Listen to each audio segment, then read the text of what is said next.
खबरदार मेरे बच्चों और जवानों, किसी के बालों में मट्टी लगी हुई हो, किसी के कपड़े उधड़े हुए हों, जूतियां 2 तरह की पहनी हुई हों, बद्दियां टूटी हुई हों, तो उसे हकीर न जानिएगा।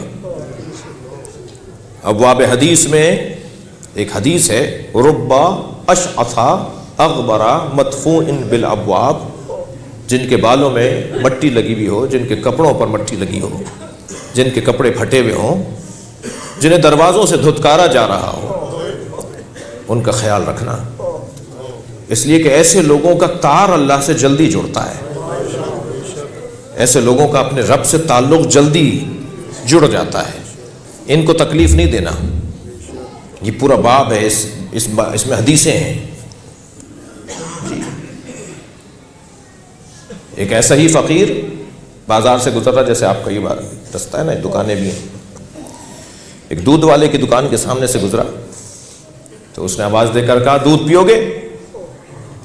तो पहले तो दुकान को अच्छी तरह देखा, देखना बता रहा था कि ये दुकान इस काबिल है कि इससे दूध पिया जाए। ये इस तरह के लोग होते हैं। तो पहले तो अच्छी तरह दुकान को देखा, फिर कहने हाँ पिला दो। उसने कासा भर के, एक डोंगा भर के, कटोरा भर के दूध का दे दिया। इसने दूध पी लिया। दूध पी के 2 कदम आगे बढ़ा तो रास्ते में एक पानी पड़ा हुआ था, इसका पैर गड्ढे में गया, उस पानी में, कीचड़ में, तो वो छींटें उड़ी। तो गली के कोने पे 2 आशना बातें कर रहे थे, एक लड़का एक लड़की जी, आशना बातें कर रहे थे।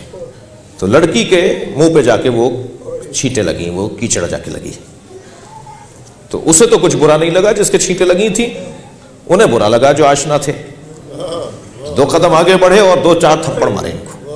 तुम्हें नजर नहीं आता, देख के नहीं चलते?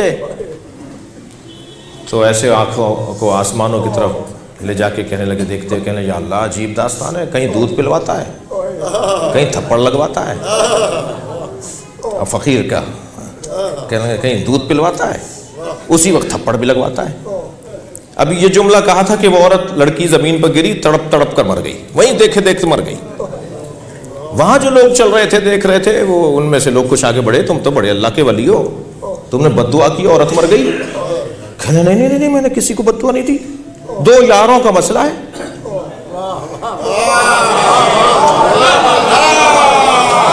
कहने 2 यारों का मसला है, एक यार दूसरे यार से नाराज हो गया। मैंने तो अपने यार से बात की थी। सलवात पढ़े जरा मोहम्मद।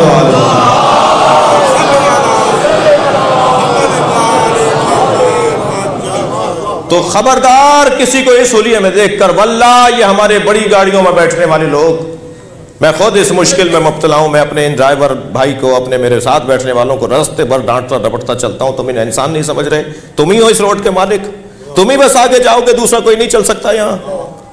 वल्लाह बड़ी गाड़ियों में बैठने वाले लोग, अच्छी सवारियों पर बैठने वाले लोग, पैदल चलने वालों को हकीर न जाने।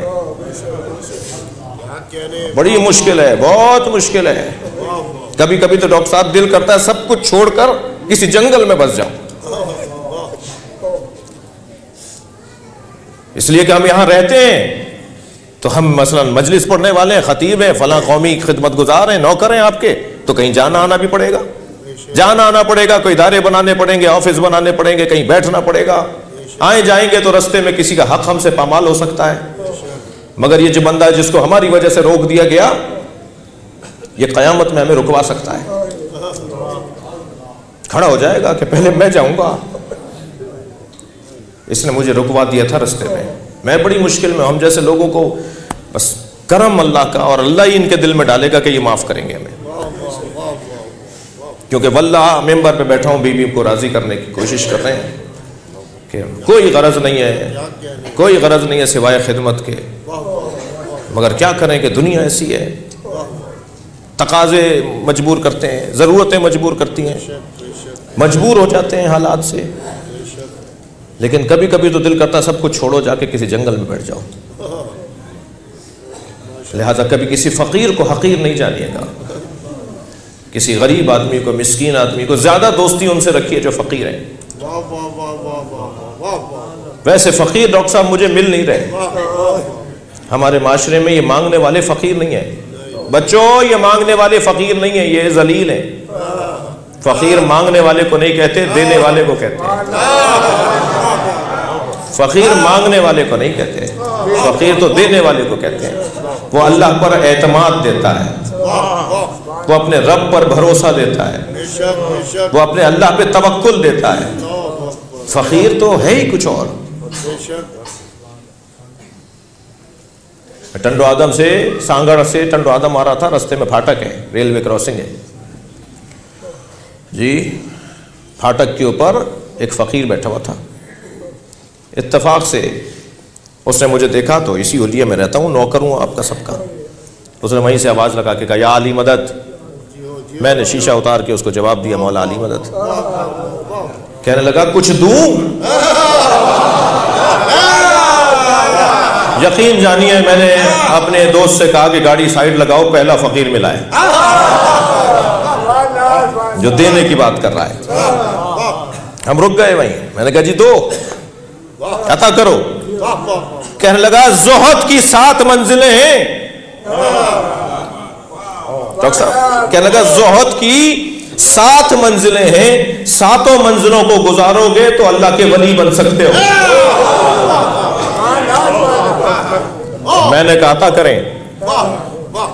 कहने लगा, नहीं, 1 मंजिल बताऊंगा बस, इतना ही अहल जाना उसने मुझे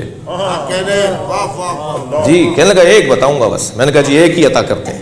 कहने लगा, सबसे पहली मंजिल ज़ुहद की, सबसे पहली मंजिल ज़ात की नफी है। अपनी ज़ात की नफी करो तो तुम उस तरफ बढ़ने लगोगे जिस तरफ बढ़ने वालों को अल्लाह चाहता है। फ़कीर, मेरा नाम सैयद शहनशाह हुसैन नकवी है। डॉक्टर ज़फ़र हैदर साहब ने अपने बेटे की शादी में मुझे बुलाया, लिख दिया सैयद शहनशाह हुसैन काज़मी। मैंने कहा, लो मेरा नाम ही बिगाड़ दिया, मैं तो नकवी हूँ, इन्होंने काज़मी लिख दिया, मैं तो जाऊँगा ही नहीं। मैं तो इतना ज़ात का असीर हूँ। हम तो इतने ज़ात के, इस ज़ात के घिरे हुए लोग हैं। मेरे भतीजे ने मुझे सलाम नहीं किया, मिसाल दे रहा हूँ, अशद को कहीं जाके नाराज़ है, जो चंदा का बच्चा कहीं नहीं, मुझे कह दिया आपने जी। मिसाल दे रहा हूँ, फ़र्ज़ कीजिए मेरे भतीजे ने मुझे सलाम नहीं किया तो मैंने अपने भाई को सलाम करना छोड़ दिया। क्या हुआ भाई? क्या तुम्हारा बेटा मुझे सलाम ही नहीं करता? इतना ज़ात का असीर हूँ मैं।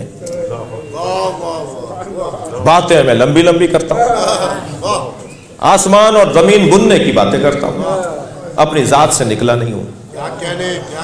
और जो अपनी ज़ात से ना निकला हो वो किसी और की क्या इस्लाह करेगा? तुम तो अभी 6 फीट के बदन पर काबू नहीं पाते, पाकिस्तान क्या चलाओगे?